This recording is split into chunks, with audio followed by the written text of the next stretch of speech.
राधे राधे। वैशाख मातम में 13वां अध्याय।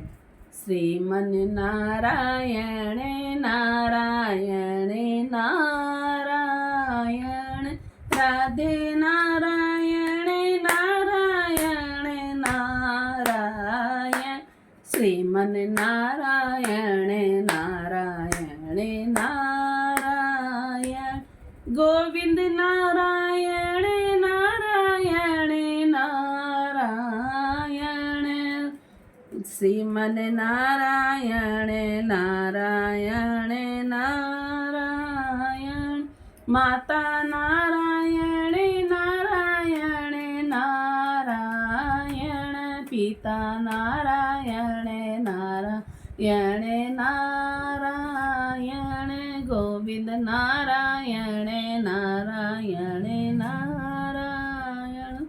जय श्री कृष्ण। 13वां अध्याय। ये कथा सुनकर राजा ने श्रुतदेव जी से प्रश्न किया कि हे ब्राह्मण, वैशाख मास में छत्र दान करने से क्या महात्म्य है? कृपा करके विस्तार पूर्वक बताइए। राजा के इस प्रश्न पर श्रुतदेव जी कहने लगे कि जो कोई धर्मात्मा वैशाख मास में व्याकुल महात्मा को छत्री दान करता है, उनको अनंत फल प्राप्त होता है। मैं एक प्राचीन इतिहास कहता हूँ, सुनो। सतयुग में हेमकांत नाम का बंगाल देश का राजा था और राजा कुशकेतु का पुत्र तथा अत्यंत बलवान था। वह राजा एक समय शिकार खेलने वन में गया और वहां पर अनेक मृग और सूकरों को मारता हुआ दोपहर में बहुत थक गया, तो मुनियों के आश्रम में पहुंचा। उस समय सतीच्र नामक ऋषि ध्यान लगाए हुए समाधि अवस्था में बैठे हुए थे। उनको यह भी मालूम न हुआ कि आश्रम में कौन आया है। वे निश्चिंत बैठे रहे और आए हुए राजा का कुछ भी सम्मान नहीं किया। इस पर राजा को बड़ा क्रोध आया और वह ऋषि को मारने के लिए आगे बढ़ा। तब ऋषि के शिष्यों ने उन्हें रोका और कहा कि अरे दुर्बुद्धि, सुन, हमारे गुरु समाधिस्थ होकर बैठे हैं, उनको ये भी पता नहीं है कि बाहर क्या हो रहा है और इसलिए क्रोध करना उचित नहीं है। तब राजा क्रोधित होकर कहने लगा कि हे ब्राह्मण, मैं थक गया हूँ और तुमने मेरा अतिथि सत्कार तक नहीं किया। तब शिष्यों ने कहा कि हम तो गुरु के अधीन हैं, बिना गुरु की आज्ञा के कुछ भी नहीं कर सकते। शिष्यों का ऐसा प्रत्युत्तर सुनकर क्रोध से राजा ने अपना धनुष उठा लिया और कहने लगा कि मुझसे दान लेकर मेरा अन्न खाकर मुझको ही शिक्षा देते हो, ऐसे कृतज्ञों को अवश्य ही मारना चाहिए।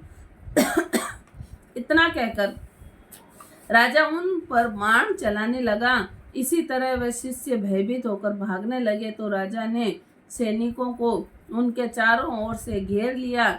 राजा ने उनमें से 300 शिष्यों को मार दिया और शेष भाग गए। जब आश्रम में कोई न रहा तो सैनिकों ने आश्रम की सब वस्तुएं लेकर खूब भोजन किया। सायंकाल राजा जब अपने घर आया तो उसके पिता कुशकेतु ने ये सब वृतांत सुनकर पुत्र की बहुत निंदा की और उसको घर से बाहर निकाल दिया।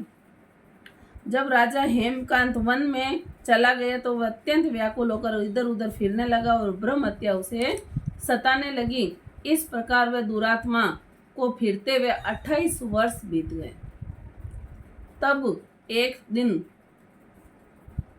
मित्रित्र नाम के ऋषि वैशाख मास में तीर्थ यात्रा करते हुए उस वन में आए और धूप से व्याकुल होकर मूर्छा खाकर पृथ्वी पर गिर पड़े। देवी योग से हेमकांत ने ऋषि को मूर्छा खाकर गिरते हुए देख लिया और उसके मन में बड़ी दया उत्पन्न हुई और ढाक के पत्तों से एक छतरी बनाकर मुनि के सिर पर लगाई और अलंबू का जल पिलाया। इस उपचार के करने से मुनि मूर्छा से निवृत्त हुए तथा इंद्रियों से कुछ चैतन्यता आ जाने से स्नेह गांव में पहुंचे। इस पुण्य के प्रभाव से उसकी 300 ब्रह्म हत्याएं क्षण भर में दूर हो गई। तब हेमकांत को बड़ा विस्मय हुआ। उसने उसके द्वारा इतने प्राणियों को इतना कष्ट देने पर भी उसकी ब्रह्म हत्याएं कैसे दूर हो गई? किसने दूर की कर दी? कहाँ गई और इसका क्या कारण है? जब वह सोच ही रहा था तो उसकी मृत्यु निकट आ गई और उसके संग्रहणी रोग लग गया। जब उसके प्राण निकलने लगे तो उसको 3 बड़े बड़े भयंकर यमदूत दिखाई पड़े और वह हेमकांत को डराने लगे। तब हेमकांत मौन साध कर छत्रदान को याद करके विष्णु भगवान को याद करने लगा। भगवान ने उसी समय अपने मंत्री विश्वक्सेन को आज्ञा दी कि यमदूतों को रोको और वैशाख मास में छत्रदान करने वाले हेमकांत की रक्षा करो। उसने यद्यपि बड़े बड़े पाप किए, परंतु उसने धूप से व्याकुल मूर्छित मुनि की रक्षा की और वैशाख मास में छत्री का दान किया। इससे वह निष्पाप हो गया। बोले श्री कृष्णचंद्र भगवान की जय। वैशाख मास में छत्री का दान करने से हेमकांत क्षण भर में 300 ब्रह्म हत्याओं से मुक्त हो गया। उसका पाप उसको नहीं लगा। इसलिए हमें वैशाख मास में छत्री दान करना चाहिए। जय श्री कृष्णा। राधे राधे।